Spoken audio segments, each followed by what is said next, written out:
Thank you very much. Thank you, Miss Leonora Random Republica. Ngayon, ang next question naman ay magagaling po kay Sir Dondon Cernino of Abante TV Online and Dondon Cernino YouTube channel. Ayan, hello. Ayan. Sino yung nagtanong kay Atty? May bago lang para sa'yo.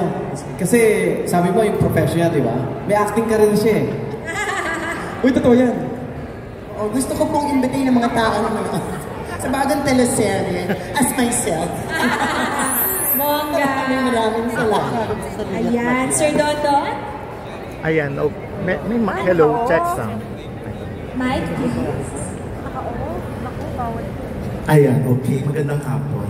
Ibahin ko na lang yung tanong ko kay Susie kasi parang nasagot mo na kanina. But anyways, ano na lang, bilang isang asawa, meron ka bang mga nasa-sacrifice because of unang hirit, especially madaling araw ang report mo? Yung wholesome lang po ang sagot. Baka kasi may iba kang isagot eh. Yung pwede po sa gateway to. Oo, pwede sa gateway. Kasi may ano din tayo taga-MTRCB, so kailangan maayos yung sagot.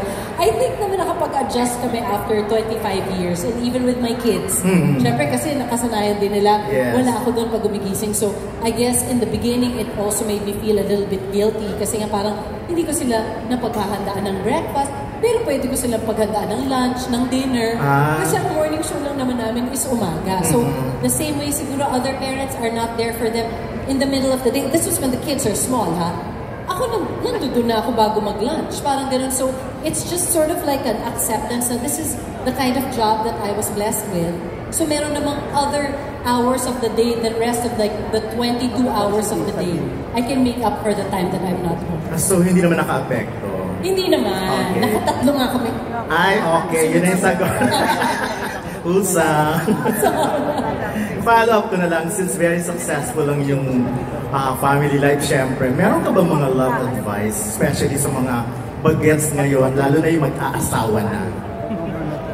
Alam mo, ang weird sabihin, pero sa totoo, sinusulong ko ang maagang pag-aasawa at pagbubuntis. Okay. Kasi nakikita ko dun sa generation ko or immediately after me, matagal sila mag-asawa kasi syempre they're responsible. They want to have money for a place of their own, for a car, a good job, ganyan. Kasi maabot sila sa point na nahihirapan na sila magkaroon ng anak because ang taas na ng level ng position nila sa work nila, hindi na sila nagkaroon ng chance to have a family. So, parang kami ni Paolo, 20s, nag-asawa na kami. I was 26, he was 30.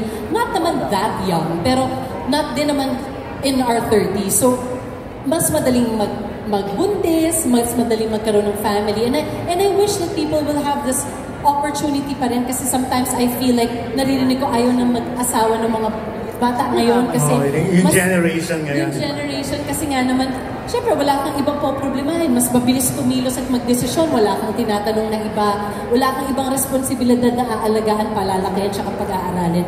But the joy of being part of a family, if you can be blessed with something like that, kaya naman gawa ng paraan kung kahit busy ka, yung purpose mo talaga is really for them. Gagawa mo siya ng paraan. So last na lang, anong pwede mong i-advise kay Shaira? Kasi the last time na na-interview namin si Shaira, medyo inamin niyang kabado ka, di ba? Especially sa, hindi pwede sabihin dito eh. Ayun.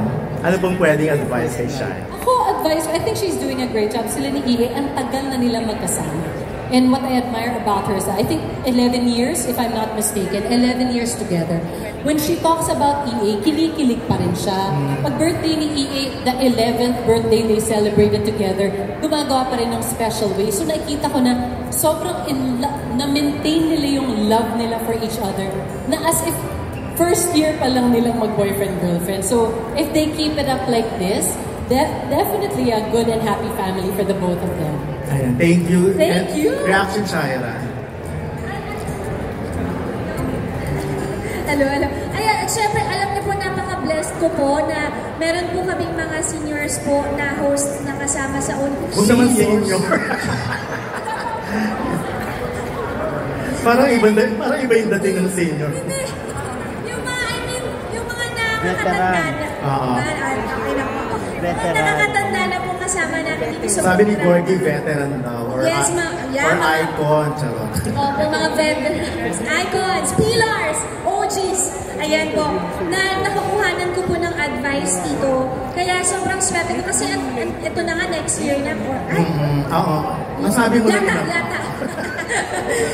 Pero ayun po dito kasi ang dami ko nakukuha sa kanilang advice. So, sobrang swerte ko rin. Gaya ng sabi nga ni Miss Suzy yan, actually lahat po talaga sila pinagtatanungan ko at lahat po sila may naibabahagi po sa akin. Kaya masaya po ako at swerte ko po na ganyan sila, hindi sila madamot magturo ng lesson or kaya yung mga experience nila, i-share po nila sa akin. So ano yung naituro na lesson? Naituro, pagkakasal po, mag-anak na po kagad. Para wag na daw patagalin kasi masarap daw talaga sa pakiramdam na may kasama kang baby sa bahay. So, yun.